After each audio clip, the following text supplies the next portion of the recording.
Amsterdam was a beautiful movie.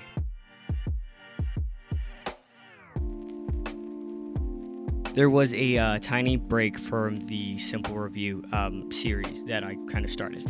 And that's just because nothing really caught my eye or nothing really evoked me to make a review out of it. I went to go watch Smile, and I've heard a lot of good reviews, but at the same time, when I went to go watch it, I left midway because I was so bored. I think everybody should personally watch it and then you make your own opinion. Just for me, I don't know if it's just something I have to try and rewatch, knowing that maybe the pace of the beginning of the movie is a little slower, or I don't know if I'm just getting numb to horror movies, but it bored me.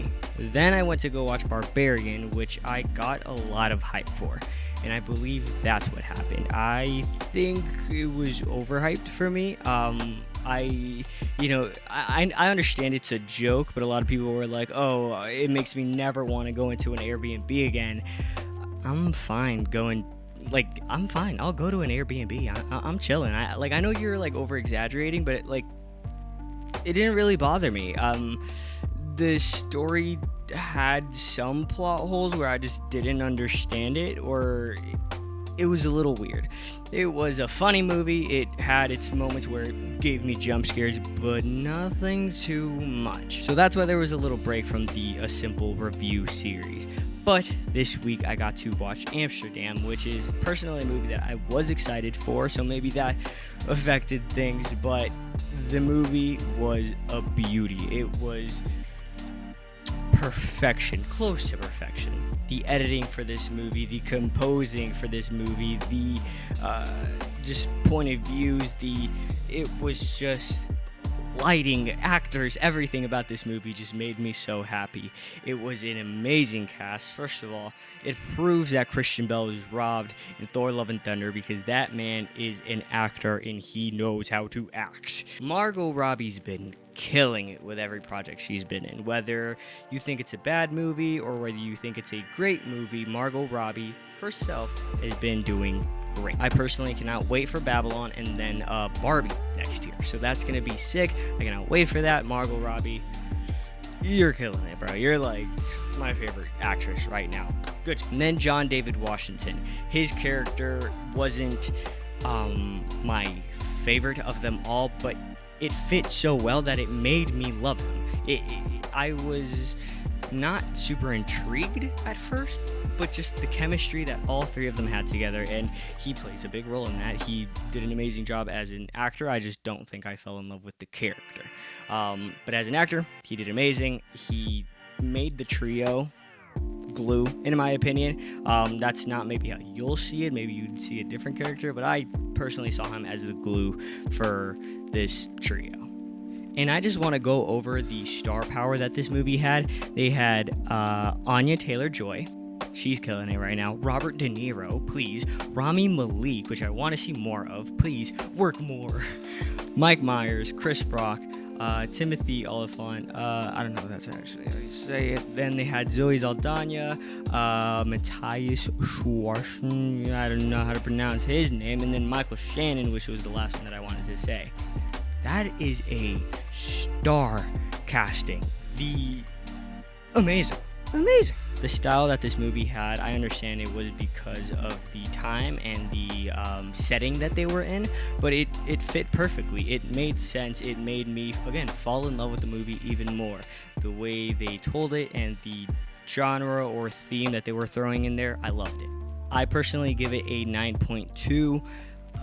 I'm gonna go watch it again. It could either go up a little bit or it can go down to maybe an 8.9, and the only reason I say that is because it was 2 hours long. I don't have a problem with 3 hour long movies. I don't have a problem with that. I'll sit through it, but you got to keep me interested, right? And there were tiny moments, very tiny moments, where I was like, okay, 2 hours, we're here. So it was very small moments, but they are there, so be aware. Overall, I felt like every scene had something to do with the story moving forward.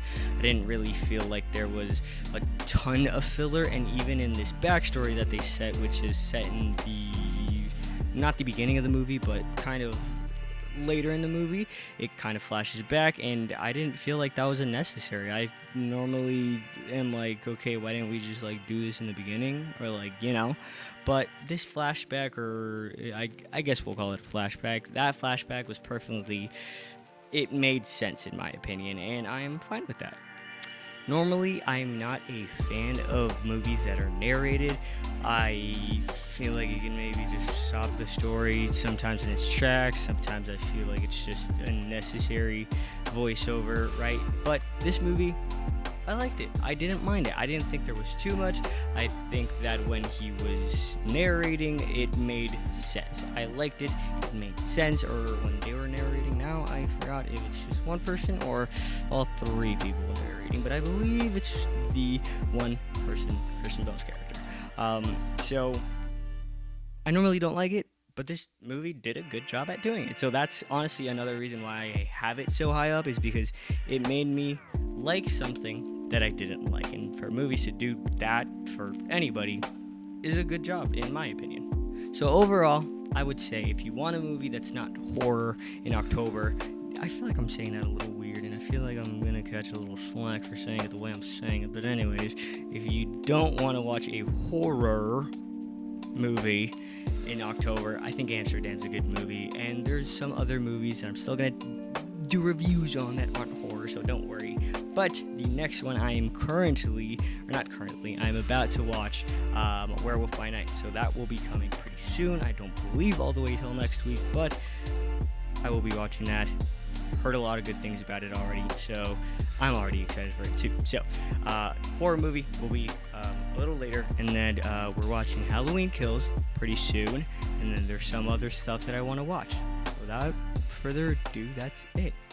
Go watch, not Babylon, Amsterdam.